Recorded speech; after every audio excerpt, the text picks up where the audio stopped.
YouTube, how's it going? The Goat House is back. I'm back with my Week 2 score predictions. We predict the scores of every single game, every single week. I also take a look at the lines, see if any of these are worth betting. Also do my Locks of the Week video tomorrow, actually, every Thursday. And we have our Straight Up Picks video already on the channel by this time.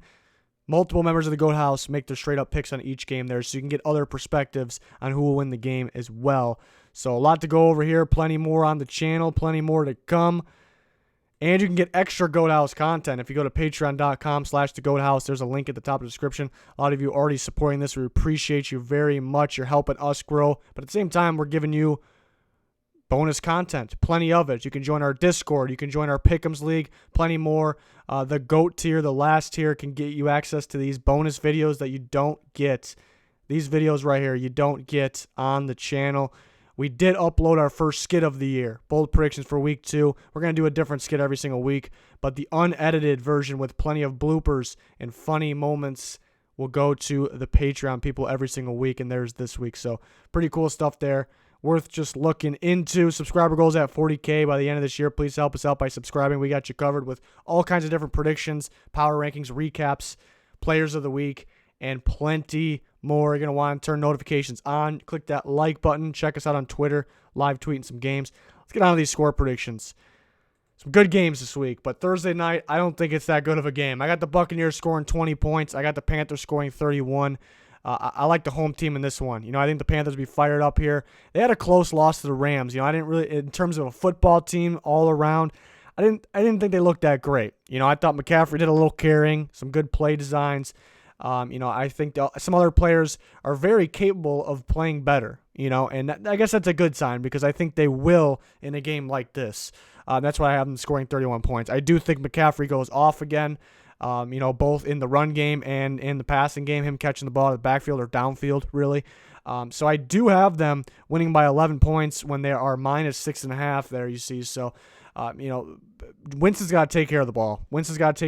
I don't think he has as bad of a game maybe in terms of turnovers than he did against the Niners. I don't know if the Panthers are going to turn him over a bunch, but I do think they can kind of lock him down, and kind of keep him from getting those extra yards or touchdowns there. So I do have the Panthers winning pretty comfortably here in this one. I do think McCaffrey goes off here, and I think they control this game most of the way. The next game is the Vikings and the Packers. I got 24-17.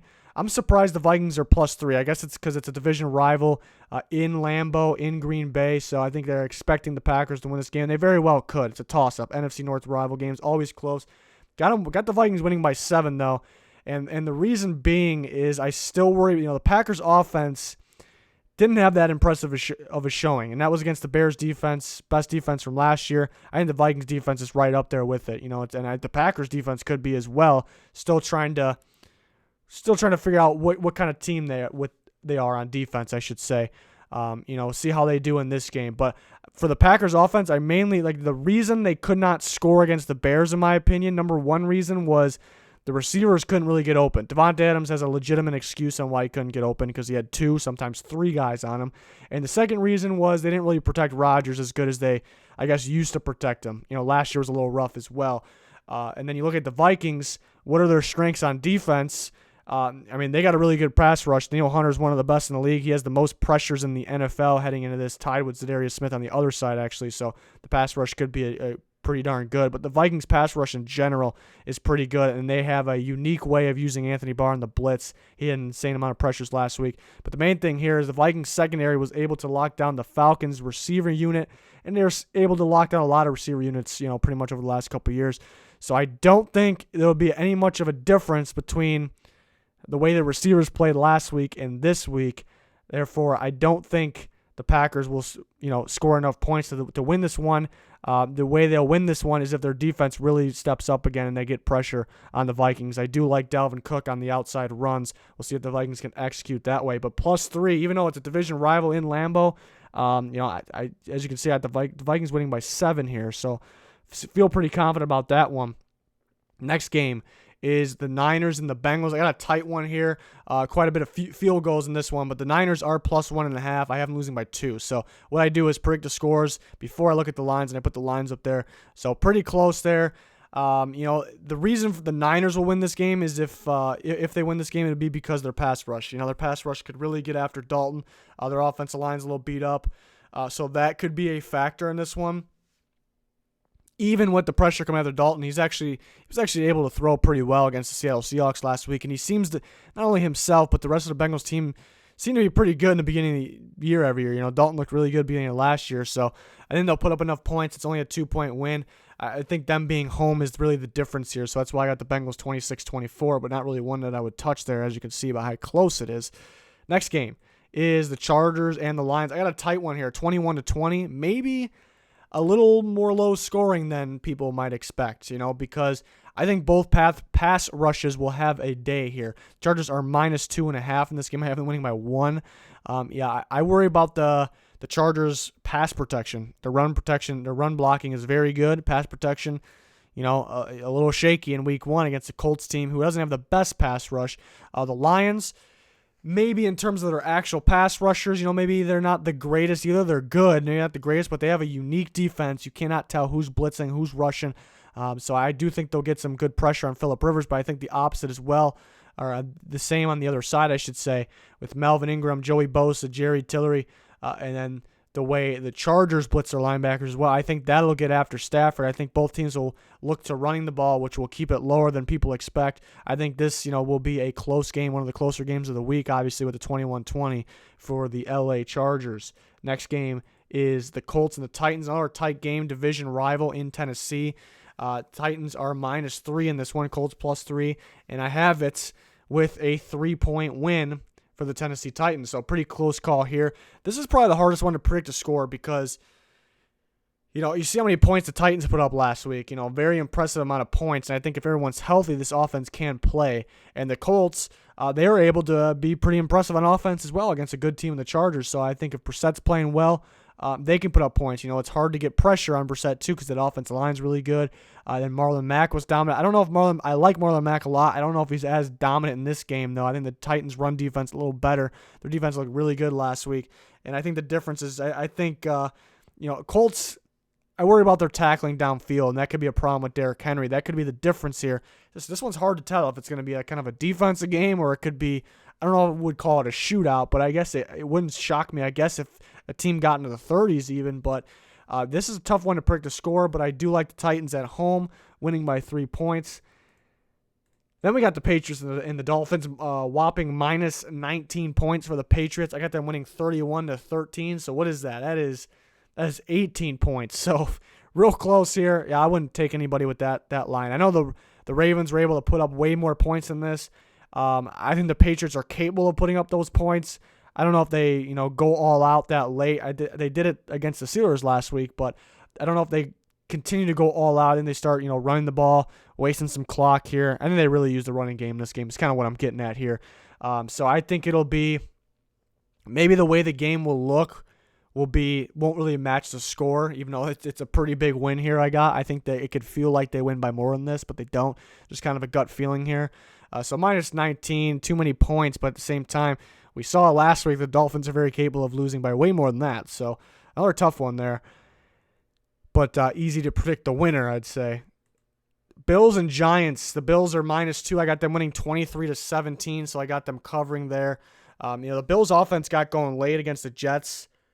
I don't think the Giants' defense is as good as the Jets' defense. They have a pretty good D-line, but that was the Jets' strength too. Their D-line is very good. The Giants are kind of weaker in the secondary, so maybe Josh Allen will be able to throw on them. But the Giants are home in this game, and I guess it's a tough place to play. Some teams struggled there, but really the Bills just played at the Jets last week, though, so that's actually odd how they scheduled that. But yeah, I do like the Bills in this one, but then kind of thinking my case for the Giants winning the game would be, they weren't really, they got out of the game quickly against the Cowboys team who has a better offense than the Bills, and they couldn't really use their best player in Saquon Barkley.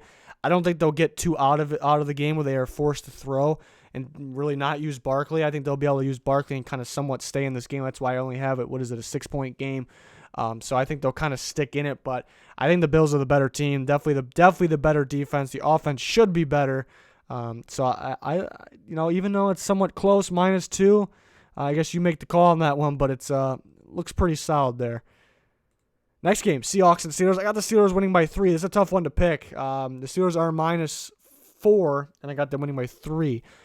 Tough one to pick because the Steelers were so bad last week. And the Seahawks didn't play that great either. They still won. They did play the Bengals though. But the Steelers, can they score more than 3 points? I think they turn it around. Can't base too much off of week 1 there.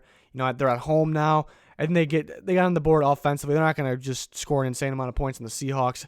I think they'll be able to run the ball pretty solid with James Conner. And the defense, I think they'll get enough pass rush that'll stop the Seahawks, from scoring a bunch of points as well. Russell Wilson can throw on the secondary, but the Steelers' pass rush, I think, will be the difference here, and that's why I have them winning by 3. Being home helps as well. Next game, the Cowboys and the Redskins happen to be exactly what the line is. I got the Cowboys winning by 5, and they are -5. I think Redskins' offense was surprisingly good last week. They did play the Eagles' defense a little different. These games always just seem close when it is in Washington too, which could make it close. And the Cowboys' offense, they're over the years, it's been a weird team. It looks like their offense is really, really good, like we saw last week, and then you get another next week, and they're not able to put up that many points again, or the amount of points you expect them to. 28 is still a lot, but at the same time, what I'm getting at is I also can see them maybe not quite as strong on offense as they were last week, but I do like them in this game. But these division games always seem to be pretty close, especially in Washington here, but I do like the Cowboys by 5 points. And then we got the Cardinals and the Ravens. The Cardinals are plus 13.5 points, getting 13.5. Ravens minus 13.5. And I have a 14-point win for the Ravens. I think Cardinals could do something similar to that's the ultimate team. Like they can come from behind, I think, especially with Kyler Murray and that type of offense, kind of the hurry up when they absolutely have to. So I think the Ravens could be covering most of this game, and the Cardinals could put up some points late. But the Ravens' defense is much better than I don't want to say much better, but it's better than the Lions' defense. I trust a little more down the line. So I do have the Ravens putting up some points offensively again, and their defense holding them to just 17, so a 14-point win for the Baltimore Ravens. We're on to the next game here, the Jags and the Texans. Tough to tell what Minshew will do. He looked pretty solid last week. I just don't think he's going to go out and win the game. But the Texans' defense looked pretty rough as well. So I do think he can get some points on the board. I got him with 16.